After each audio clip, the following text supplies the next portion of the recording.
on, Mommy. Mommy has to go back to the office.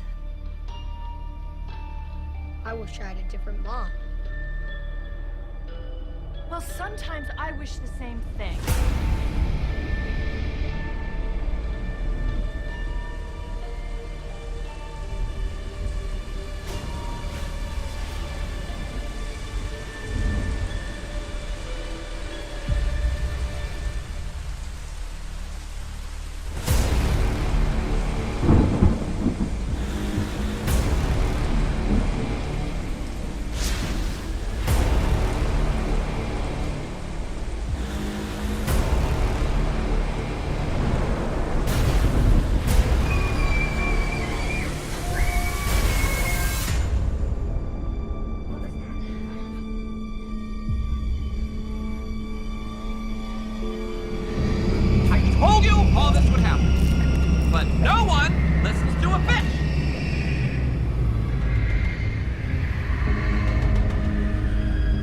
Get you, and I'll look like a bloody accident.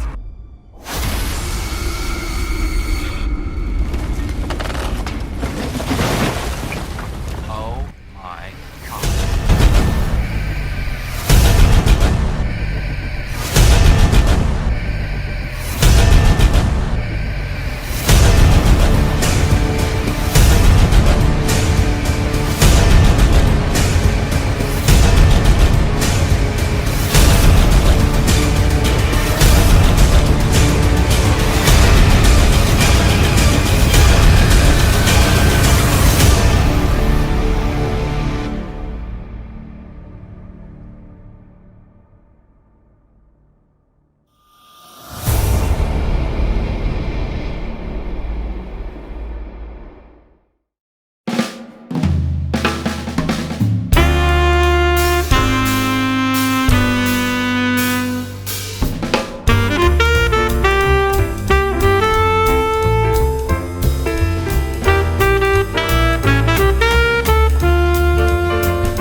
Bonjour, my little budding Jean-Luc Godards.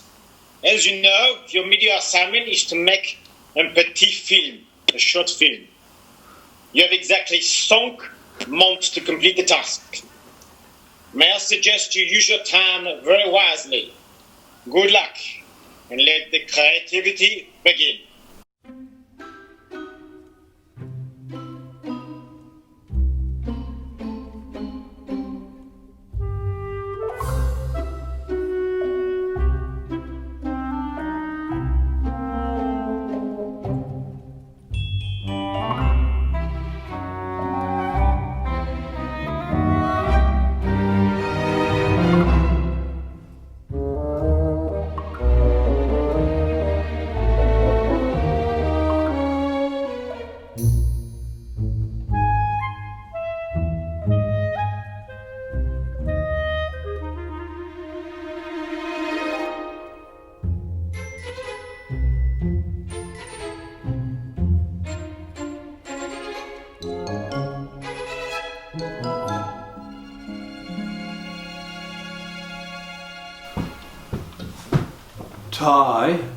Ty, how are you going with your media assignment? You know you're running out of time. I don't want any more emails from the teachers, okay?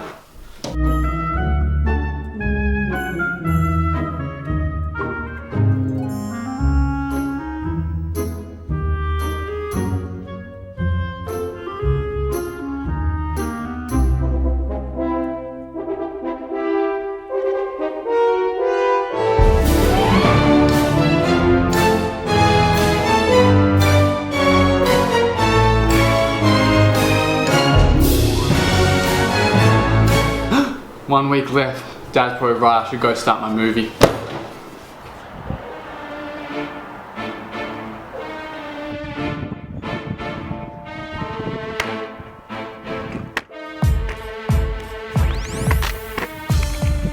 Step aside. Leave it to the expert. You get it right. Leave it to the expert. Step aside. Leave it to the expert. You get it right. Leave it to the expert. Step aside. Well, that's done. Time to hand this thing in.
Hello, Mr. McGard.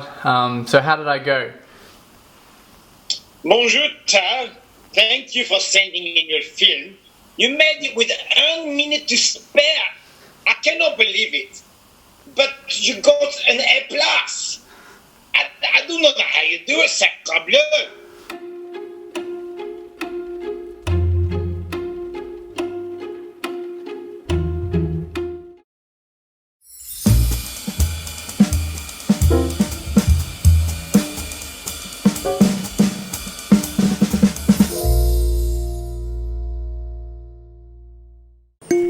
Come on, I've got places to be. Go on.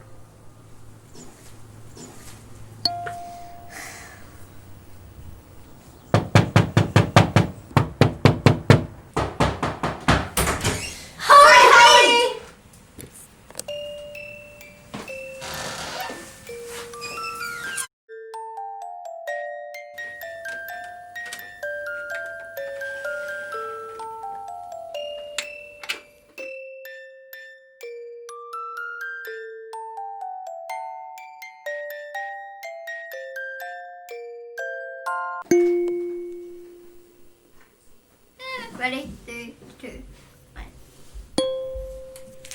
Holly, what's sunny? What? Horoscopes are stupid. They aren't even real. Put your book down for once in your life and have fun.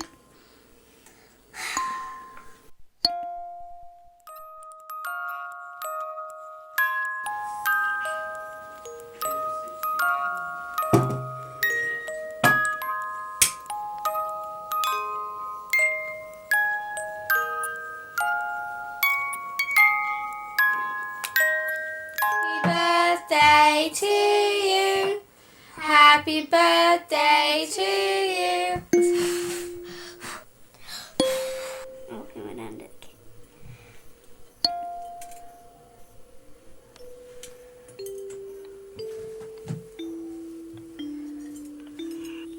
Oh, this cake is so good. it still tastes good.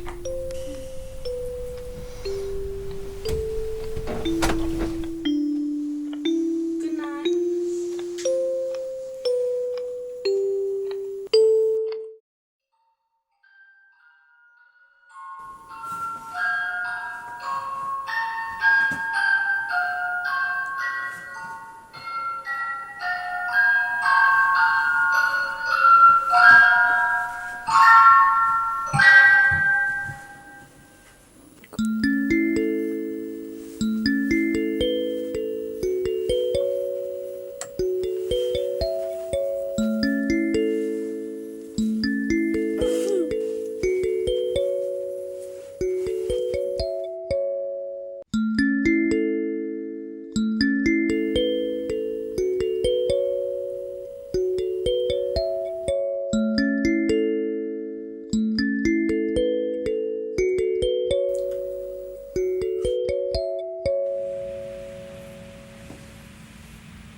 I've seen the other side of life. I've seen it where it's just us, predators, you know, people preying on each other, where there is nothing higher, and it's just us, survival of the fittest.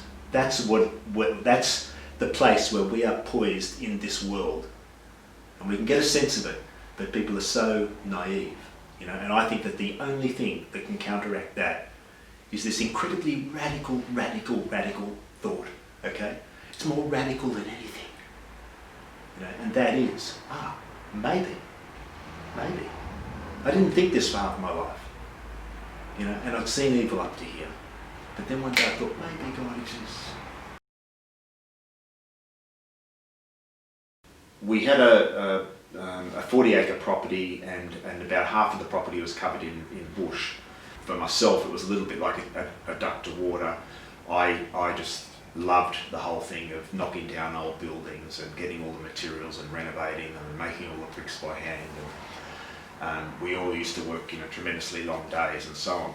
I just felt like if I just kept working on this project and did my part to kind of try and hold things together, that this could have a contributing effect towards bringing the family kind of back together. And at one point, in a sort of act of anger, I smashed one of the sheets that I was working on. And she rang up the local policeman, the local priest and the local GP, and all three of them came, and they said, look, Michael, how about just to keep your mum happy, you go and see this psychiatrist.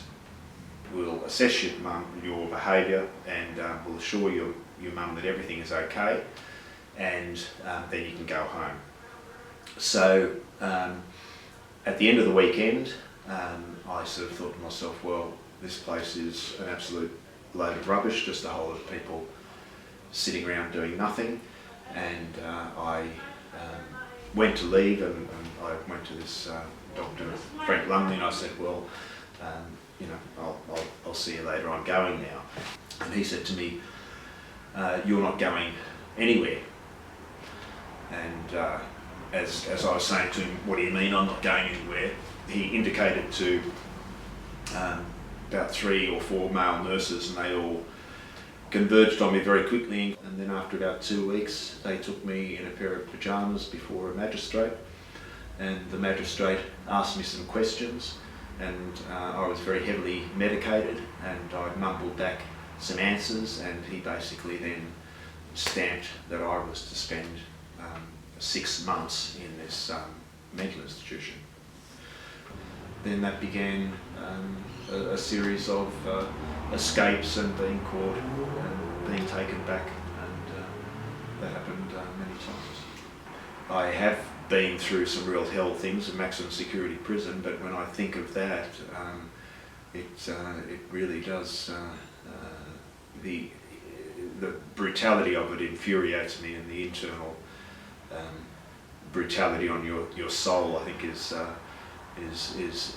absolutely diabolical. Prison was a strange liberation from this psychiatric thing. It was an armed robbery that I got involved with, so that was serious, but also because I'd had a history of escaping from mental institutions. I was put in maximum security prison. You know, it is like people imagine. It is tremendously violent and so on. You don't want to choose an experience like this, but it is a profound experience. I then thought, right, I'm just going to do absolutely everything I can to build myself. I thought, right, I'm going to read everything that I can to try and understand why the things happen to me that happen to me with psychiatry and all that sort of thing. But also, I got into training, so on a personal level, I felt like I had to get, in a sense, tougher than everyone. And I also, I'd always loved art, and it was an opportunity for me to make things, so sometimes I'd be making beautiful little things in my cell till, you know, past midnight. Now the situation is that we have a cafe. I've always had in the back of my mind that kind of an idea, and that gives us a very interesting interaction with people. It is very much just having a central place where you can get to know people better and better, because I think that if you've got that opportunity to get to know people in a friendly way, that many things are possible from there. One of the key things that I'm working on at the moment, the idea of making cottages, which are like writing huts, a place where you really sort of simplify your life tremendously and concentrate on something important. I write every morning from about 4 o'clock. Writing and getting your mind strong, you have the potential to be incredibly honest with what you think, and I think there's great power in that. I recently wrote a crazy little letter called Artists Wanted, and I stuck that outside the shop, and a lot of people picked that up, and part of my idea is to even make this space here very soon into a gallery space in here, and regularly exhibit artists' work in here. I'm trying to be as genuine as I can be to each and every situation that I come across. You know, we're all only so strong. We've only got so much energy that we can give to different situations. It's not about me, but it's about just a better world, because I think that you know, things could just be a lot better than they are. I know. Look at the move she does. See? Unbelievable. What an actress.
Sorry if I was away.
Good afternoon. We have breaking news. Premier Daniel Andrews is about to announce tough new lockdown measures for Melbourne households. Let's take you to a news conference getting underway at Treasury Place. New measures, new rules for both metropolitan Melbourne and regional Victoria. First things first, there are now, in cumulative terms, 11,557 coronavirus cases. It's only week one and things are getting tough.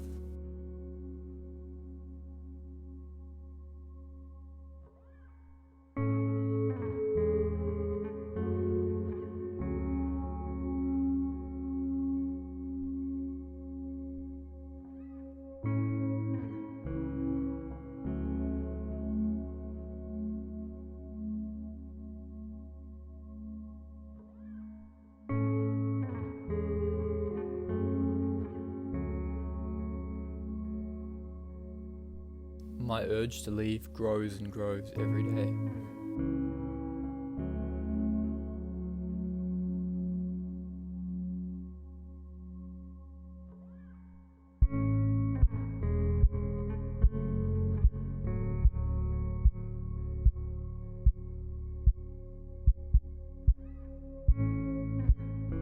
Days feel longer than they should be.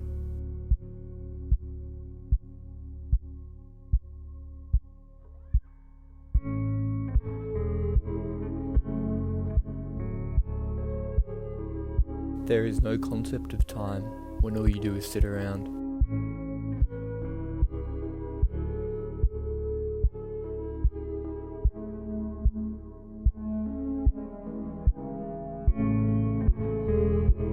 But there is one thing for sure.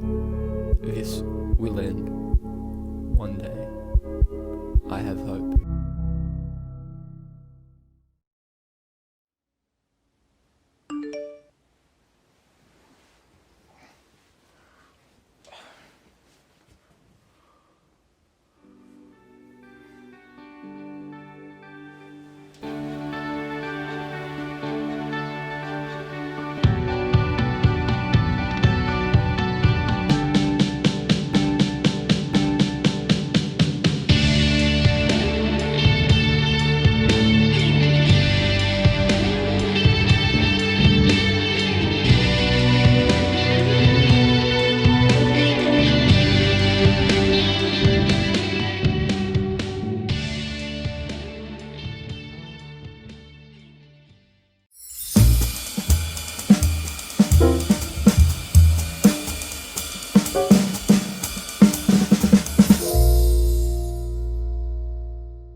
you're here already. Nathan's so excited. He's been talking about this for weeks. Here's Nathan's room. Head on in.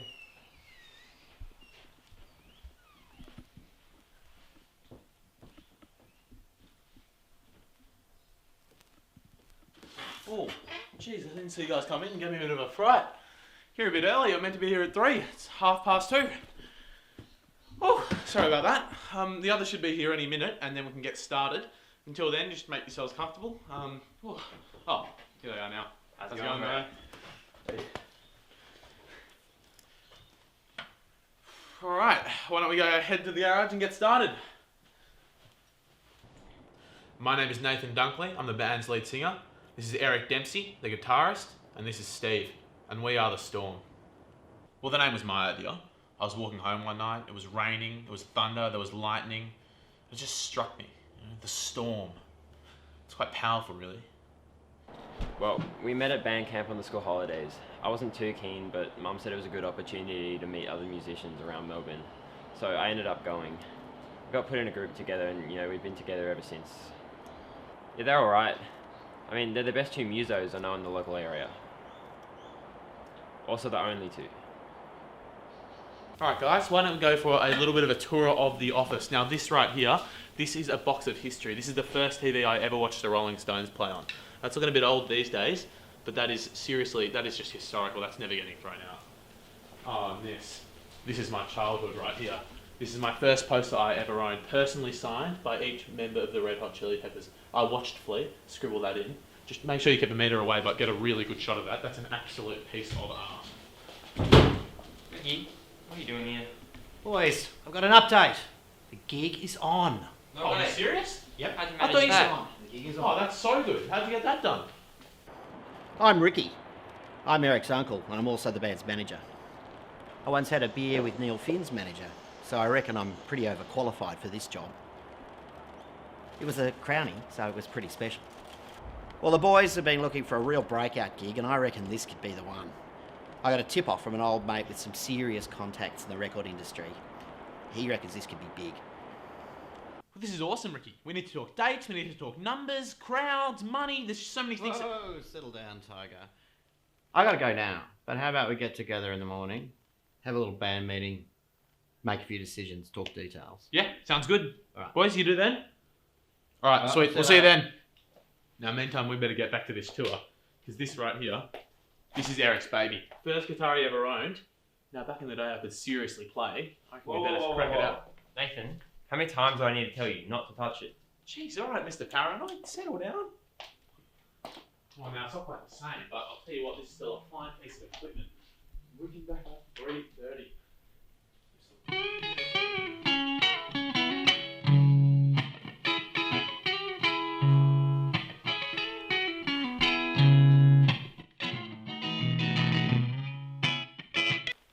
Well, boys, as you know, this is our really big chance to really make a splash in the music industry. We really want to nail this. So how about we start off by talking about some promotional material? Perfect. Well, as we all know, when the money comes in, the gig will be stacked. So I was thinking we go straight to a few hundred t-shirts, we can get some posters up over Melbourne, maybe even get a billboard on the freeway or something. Dude, this is our first proper gig. At best, we're going to make a couple $100, but I really don't think it'll Are you be... saying that we're not worth it? Do you understand how hard I work to make this band what it is? How dare you talk about my band like that? Well, chill out, boys, chill out. I'm not sure about the billboard, mate, but I do have a t-shirt here and some band posters for you to have a look at. Oh, Ricky, these are awesome. How many of you are coming? Just the one. Want some feedback from you before I go back to the guy and get more. 100%, these are awesome. Go get 100 made right now. Get 100 made? 100 made. All right, I'm onto that. Well, you're at it, get a couple of 100 posters and get them put up on the website. And I'll call the guy now. Boys, he's going to be awesome. Yeah. We can get everyone in the crowd wearing them. We'll wear them up on stage. It's going to be so good. And it fits perfectly as well. Get a look at this. The Storm. What do you reckon, boys? These are awesome. We can get a couple of 100 made quickly. We'll get money out of them. Yeah, Ricky's dyslexic. Hey, I'm not going to be the one to ruin this moment. Last time I did, he didn't leave his room for a month and his mum made me go apologise. Plus, we don't even have a website.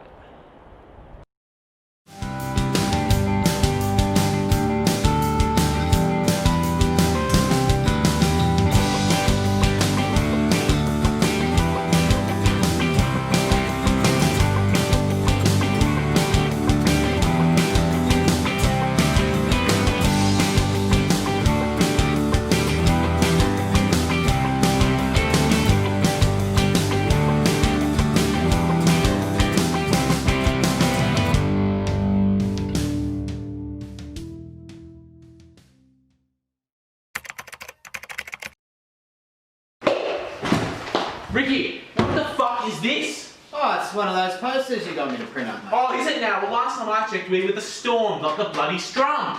Really stuffed it this time, Ricky. Hey, Nathan. Shut up, Steve. This isn't about you, it's about Ricky. Hey, lay off him, mate. You know he's dyslexic. I don't care if he's deaf, blind and paraplegic. This is my reputation on the line, not his. Nathan. I said shut up, Steve. I mean, I just can't believe they disrespect me like this. I do everything for these guys. I'm like the nail that keeps this band glued together and they treat me like this. Look, mate, I'm sorry. You asked me to print up more? I was just following orders. Nathan. What do you want, Steve? You might want to take that shirt off, mate.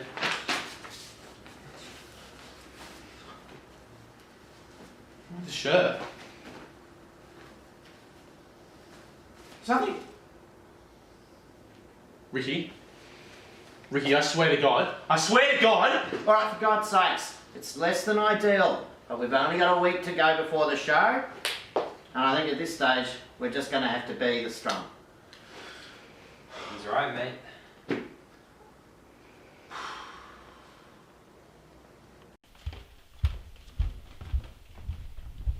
Hey, Mum. Hi, darling. Hey, I love the new band name. Actually? Yeah, I think it's unique. It helps you stand out from the crowd. Yeah, it was my idea. You know, the others wanted to stick with the storm, but, you know, I'm really trying to diversify and change what we're all about. Yeah. Well, I'm very proud of you, darling. Well done. Oh!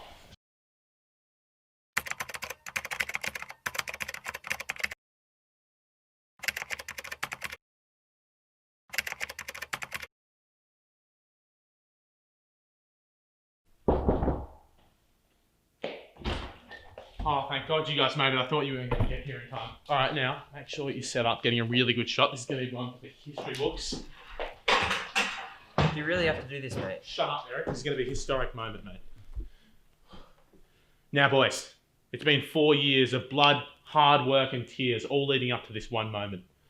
Enjoy these last few moments of anonymity, boys, because after tomorrow, there'll be none. Every time you leave this house, cameras in your face. You'll need a second phone because the first one clogged with calls from every major record label. Now, shit. Sorry, I thought I just memorised. Sorry, we can cut that out in the middle.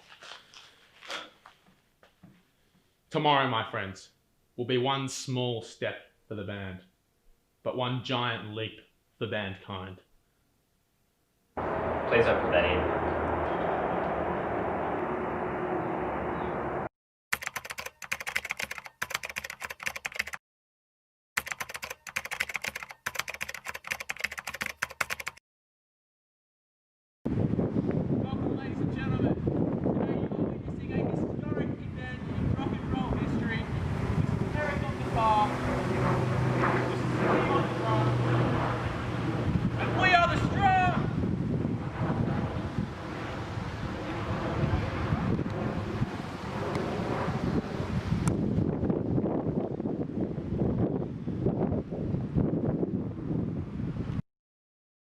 When I said this guy had some serious contacts, he did. In 1985.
That song after the dancing, yeah. Well, that's when I was born. All those summer nights, my daddy rocked the mic like him. I wish that I could be growing up in a brick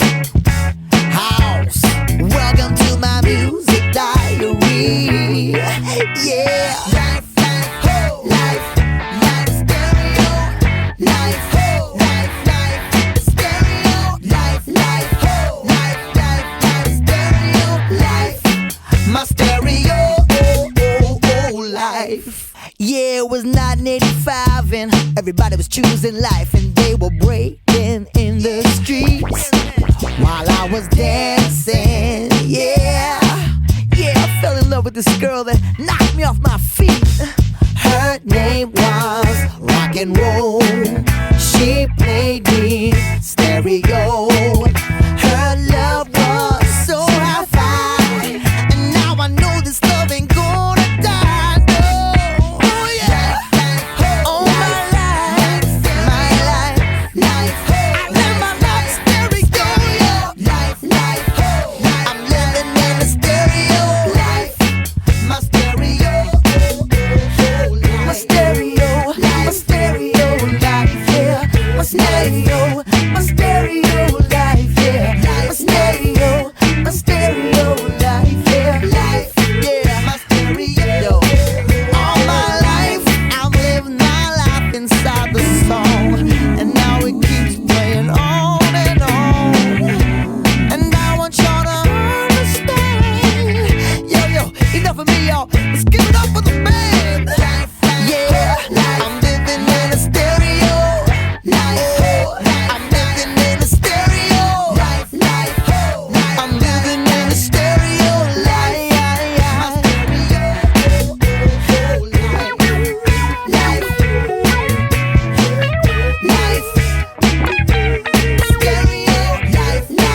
Oh, I'm living in a stereo life. Stereo life, yeah. My stereo life, yeah. My stereo life, yeah. My stereo life, yeah. My stereo life. My stereo life.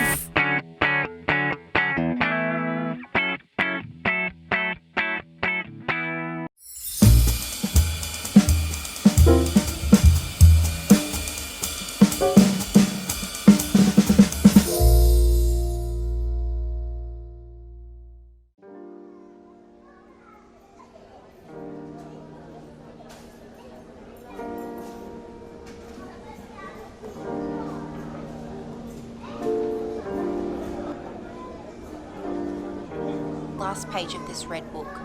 I'm cold and I'm bored. Last page of this red book. I wonder if she likes it as much as I do. Cooking, cooking, cooking. That's all I do around here. I'm always cooking. Always cooking dinner for him. Haven't heard his slow voice say thank you in years. Alice, thank you, or Alice, this is lovely. That would be nice. At least it tastes good. Everyone loves my food. Same dinner, same smell. When will she ever say, "What would you like for dinner tonight, Leo?" Don't get me wrong, her food is superb, but a change would be nice. And how could I forget? Same time, never a minute over 6. Always so consistent, Alice. Maybe that's her problem, not that there really is one.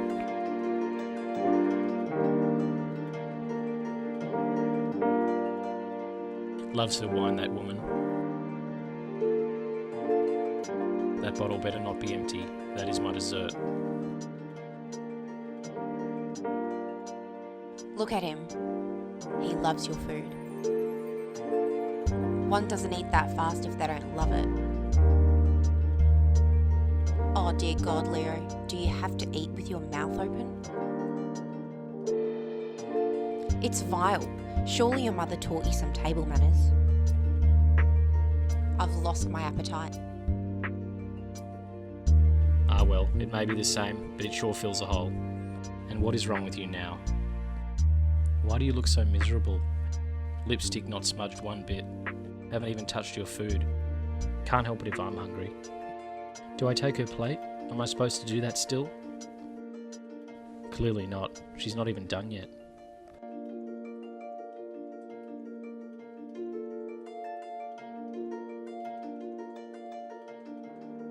My painting, her frame. My mum's painting above her side of the bed. What a talkative bunch we were. This is weird. This is weird. I can hear the sighing. I can hear it, Leo. Shut up. It's making me nervous. Maybe I'll read a few pages? Oh, I don't know. This is way too much. Do I turn my light off? Do I pick up my book? Do I say hi? I wonder what page he's up to, but there is no way I'm looking over there again. He's up to 145. He's in front of me. Yes, 145. If you really want to know, why don't you just ask? Oh, Jesus Christ. Unless you think you're subtle, I can see your brown eyes looking over here. Good night, Elle. Good night, A. Today has to be the day. I remember that day, the day we got that cat. Unfortunate that you lost her. I could have had someone to talk to right now. The day we got her, gone. Didn't even get to name her. I wish I could hear your voice. Just one word. Can be a shout or even a whisper. Could even be one of your shitty, pathetic laughs. But what do you want? What do I want is the real question. I'd like to be able to ask you what you'd like for dinner tonight. What page you're up to in your book. How your day was. As simple as that. What do you even like anymore, Leo? I know you like my food, and the colour red, like your wine, your book, and my shade of lipstick. Preppy red, to be exact. Ugh, this coffee tastes like cardboard. Your ones are better, but I feel terrible asking you. You used to like my drawings of cats, like the one that I lost. Yes, I still am very sorry.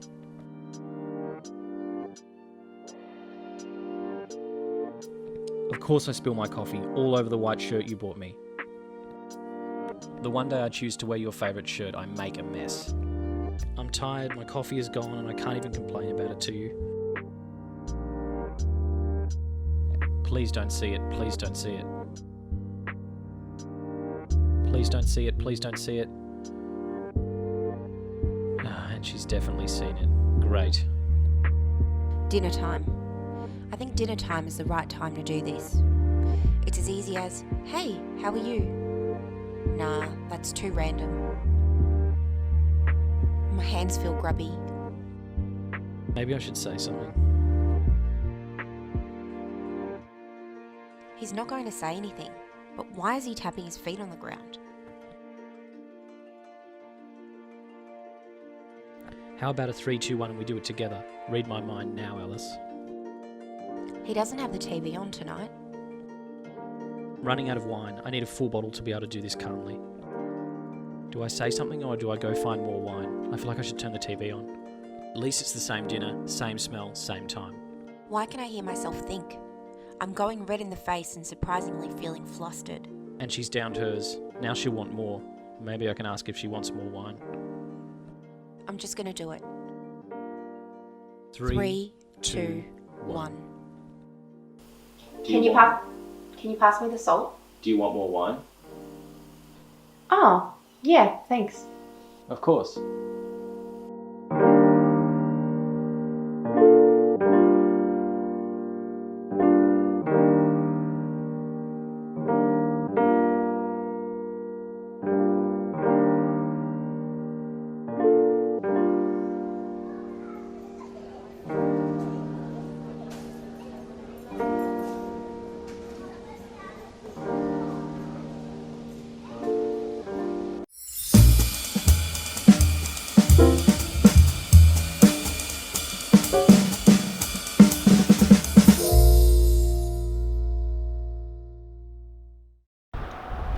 Dude, I need your help. Okay. I want to ask Anne to the dance, but I don't know how. Well, it can't be that hard, can it? I just don't want it to go wrong. Dude, what's the worst that could happen? Hey Anne, and I was wondering if you wanted to go to, maybe go to... Sorry, I have to take this. Hey Anne, so I was wondering if... Sorry, I have to take this. Look, no, it was really not a good time. I know, Sorry, Mom. What if I can't get the words out? So I want... prom... At all!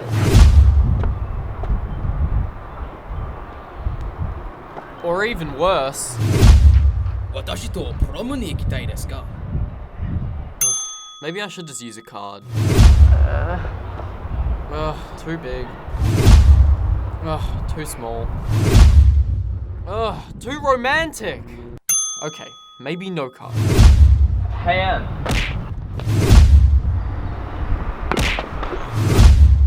Hey Anne. Oh man, this couldn't get any worse. Wait, yes it can. Hey. Hey Anne. Oh my god, is that a UFO? What the fuck? Hey Anne. Oh my god, is that a meteor?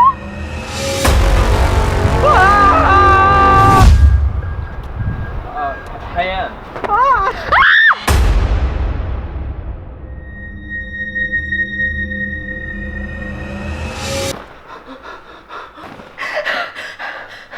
What do you want from us? What's going on? I was a friend of your father's once, until you betrayed me. What? Dude! I said what's the worst could happen. Look, she's right over there. Just go ask her. Okay, wish me luck. Hey Anne.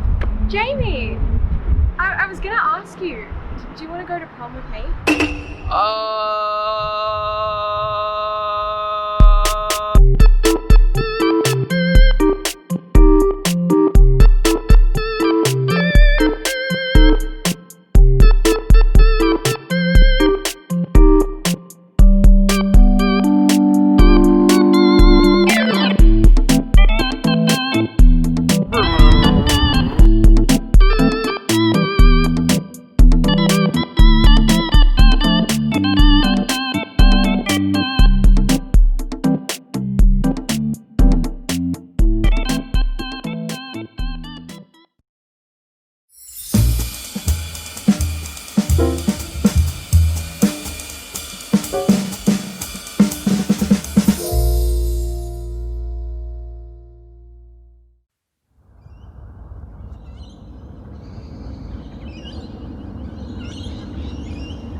but I've been kind of struggling with it a lot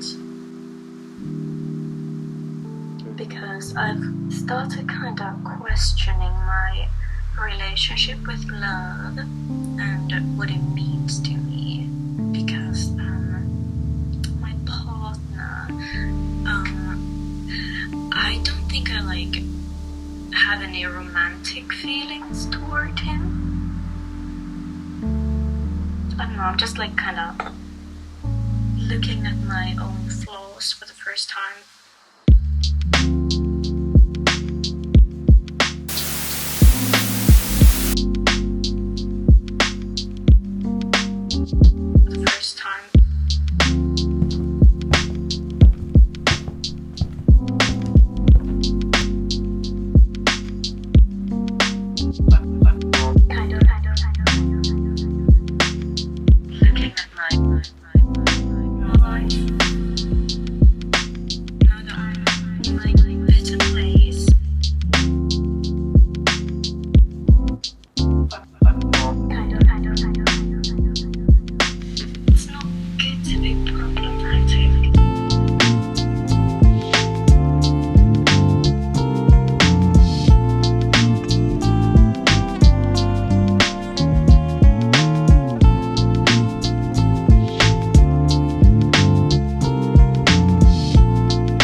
Hey, me existing is a goddamn gift to humanity.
Now this is art.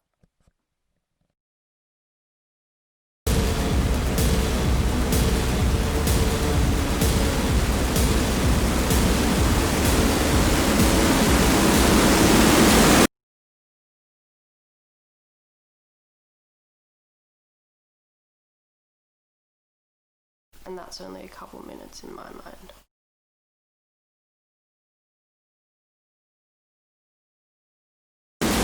Anyway, she looks so tough.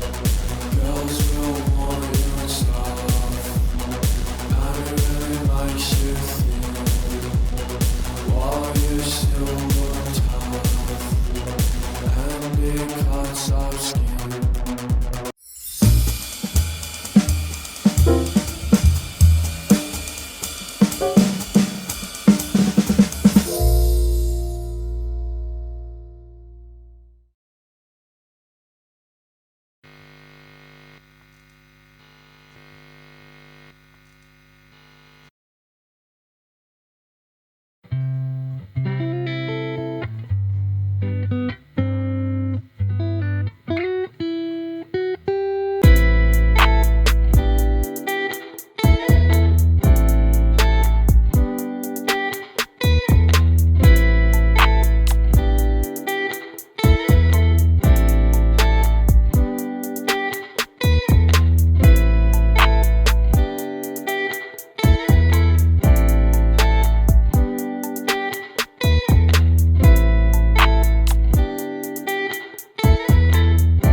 couldn't quite hold on. Short now, clearing ball, but it's going to come back again.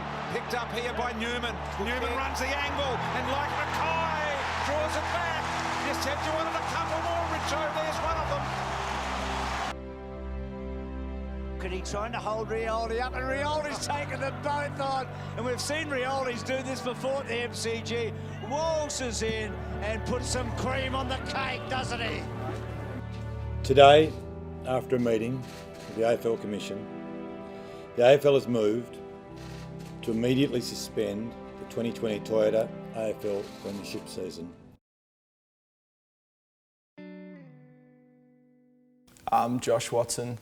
I've played footy at Wesley over the last couple of years and played footy with Northern Knights in the NAB League as well. I'm Seb Harris-Knipe. I moved to Brighton Grammar for Year 12 this year and mostly to play footy. My whole footy career I've mostly played at St Kilda City, which is a club, and yeah, I was hoping to get quite a bit of footy in this year.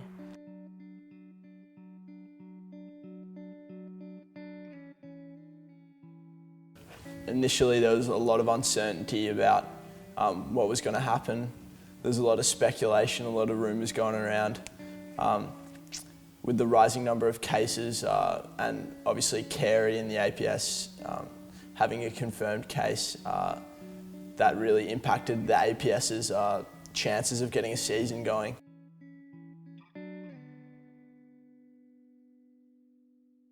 The continuous shutting down of the footy program has been difficult and deflating because you do all that work, especially through the isolation period, and everyone was training really hard during this time recently.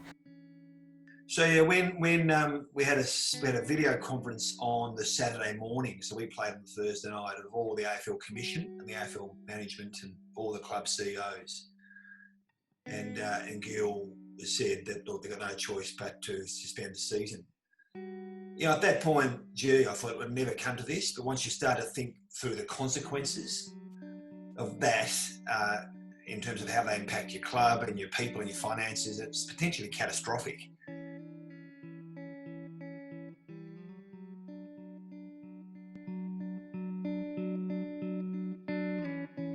The pandemic's going to obviously greatly limit the AFL's ability to look at players for recruitment. It's the 13 for the Western Jets. So it's all in their favour. They've just got to capitalise on the scoreboard. And Watson has just done it. He's on the left foot. Any players that manage to, or any league that manages to get going this year, the players will have a much greater advantage than, you know, other players who haven't been able to play any football across this year. So, yeah. Obviously this year it's been a big, yeah, it'll be a bit of a struggle for the AFL and the recruiting system because NAB League, probably the number one league that recruiters look at, has been cancelled or postponed. So that's a big one. And the APS, a lot of future draftees play in the APS. So that has yeah, restricted quite a few players who possibly wanted to prove themselves this year. Yeah, it's going to be hard for recruiters this year to pick who those players are that they want. At the moment, we don't have any recruiting staff. We don't have any at all. They're all stood down because there's nothing for them to go and watch. There's no players to recruit. So you know, when we get some sort of indication or green light for those sort of elite pathways to resume, you know, we'll ramp up. We'll bring our people back on board. One of my main motivations for moving to Brighton Grammar was the football. Obviously, that's been extra deflating considering that's probably the main reason I moved here. To not get that footy experience would be really disappointing. Just really hoping that we can get those 3 to 4 games in. It'd be worth it in the end. As for the future, yeah, I'm really hopeful that we can get a few games going, but if that's not the case, then so be it, and look forward to working hard into next season and then just enjoying my footy.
What do you like to think about? I don't know. Photos I want to take, I guess. What photos do you want to take?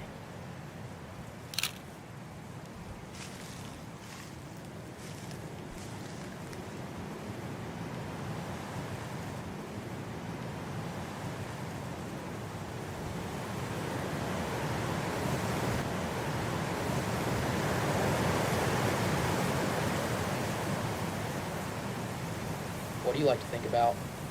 I don't know. Getting out of this place more than anything, I suppose.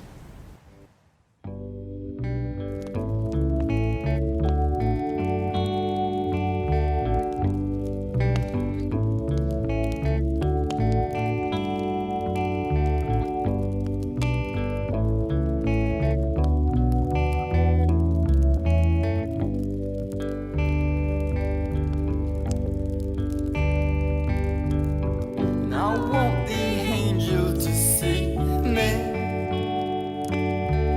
The so-called naked morning light. And if you follow me, baby, you'll be alright.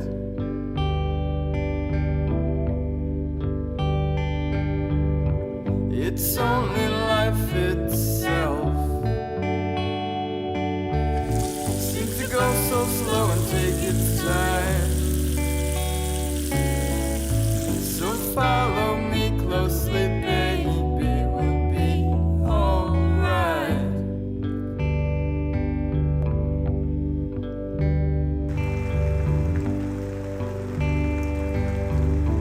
The way you took me by surprise, baby.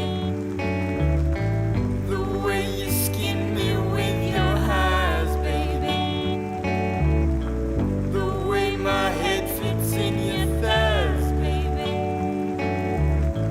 You got me down on my knees. I can't see.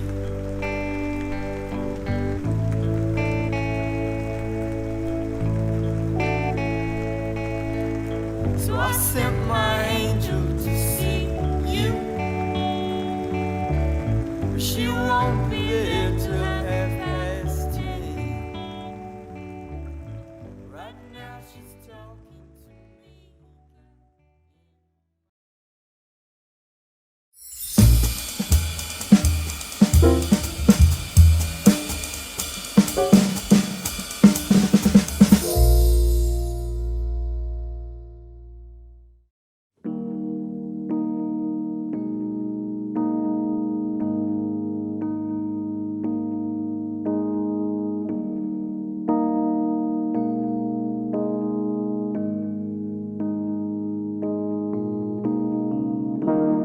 Leave it to us, we can mend the day.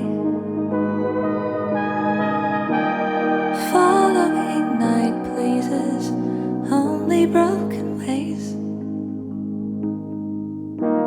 A little to say, is there more to learn?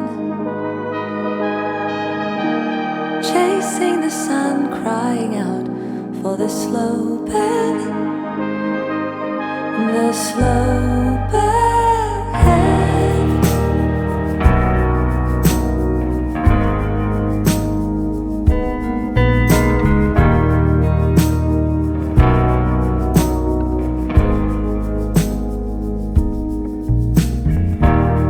You're in the clear, only blind to fall. Won't take it here and now. That's what I've been told. You only do what you're told. Little to say, honey, take your turn. They won't wait around crying out for the slow burn. The slow burn. The slow burn. The slow burn.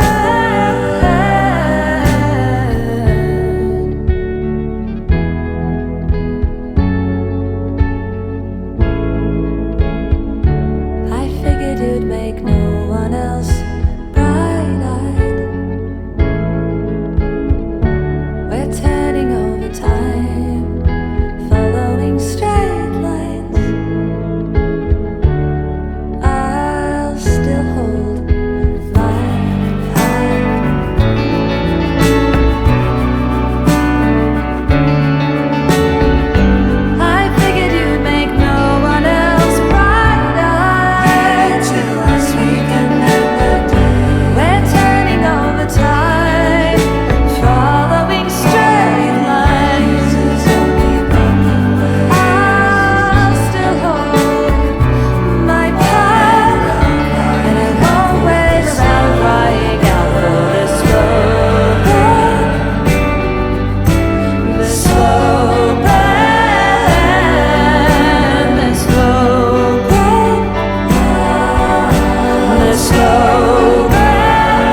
She is one of the highest paid assassins in the country.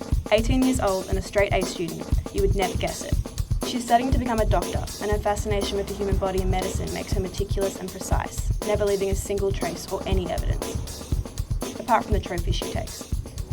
Teeth pulled straight from the heads of her victims.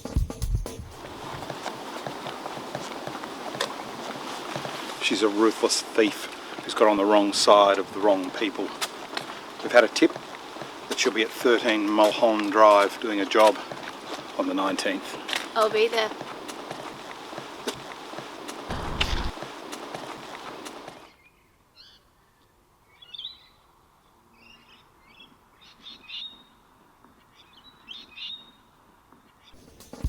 She's a professional thief, the best in the game. She's reckless, impulsive, and lives for the thrill. She started stealing at age 10, after she was orphaned when her house burnt down with her parents inside, and escalated from there.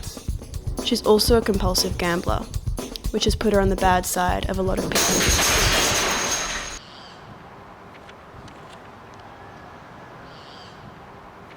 I heard that old lady, Mrs. Bennett, you know, the one who lives on Mulholland Drive, is going away for the weekend.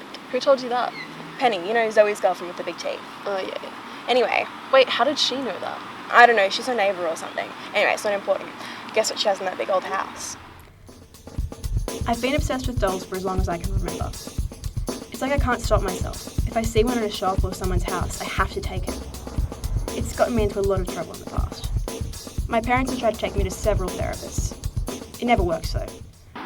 A rare porcelain doll. Mum took me to her house to see it once and it was so gorgeous. I haven't been able to stop thinking about it since. Oh, that's a terrible idea. You know that, right? I know.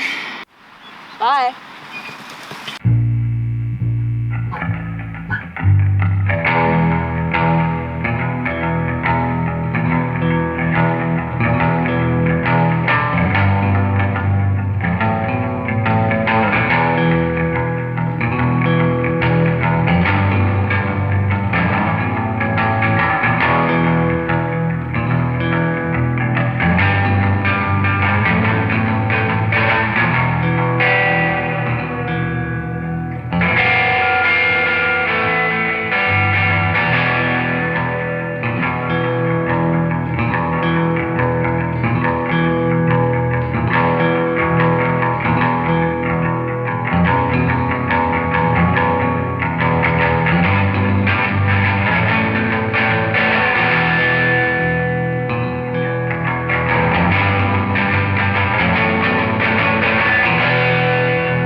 When I tell people my job, which is a very rare thing, I get a look. You know, that look. They back away a little, scope me out, and that's when I have to bring the reassurance in. Yes, okay, I'm a hitman, contract killer, whatever you want to call it. I haven't really thought of what I want to call it, to be honest. Nothing makes me sound like the good guy. I promise you, I am the good guy. I do what I do to better everyone else. Trust me, the people I deal with, they're bad. Really bad. I've been asked to take down all kinds of people though. Thieves, kidnappers, assassins. Ironic, I know. So this guy I'm after now, John Campbell, went straight from juvie to jail. Doesn't seem to stop him.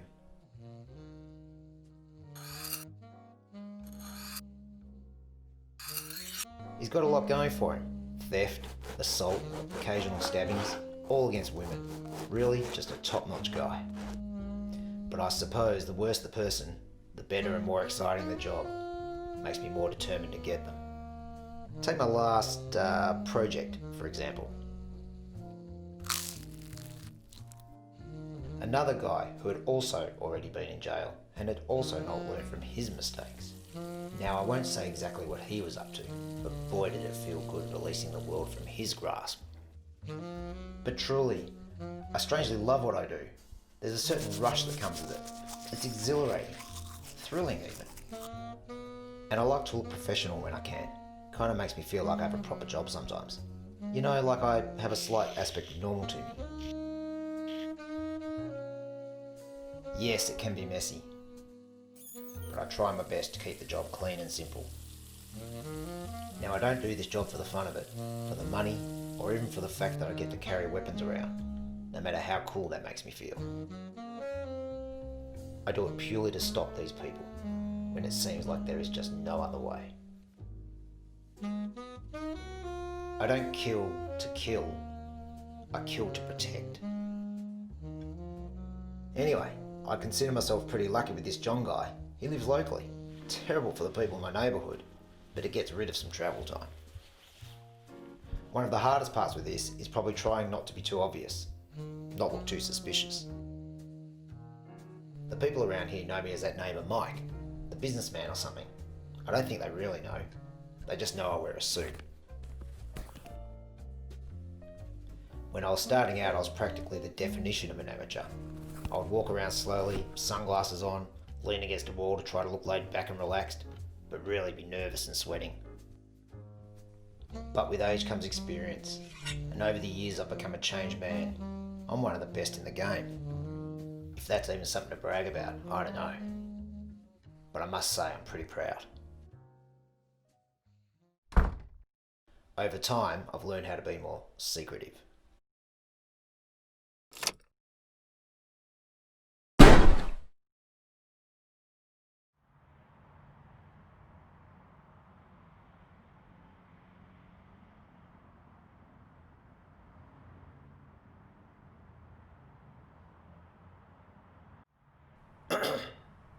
Nowadays I'm stealthy. No one expects it. No one sees it coming.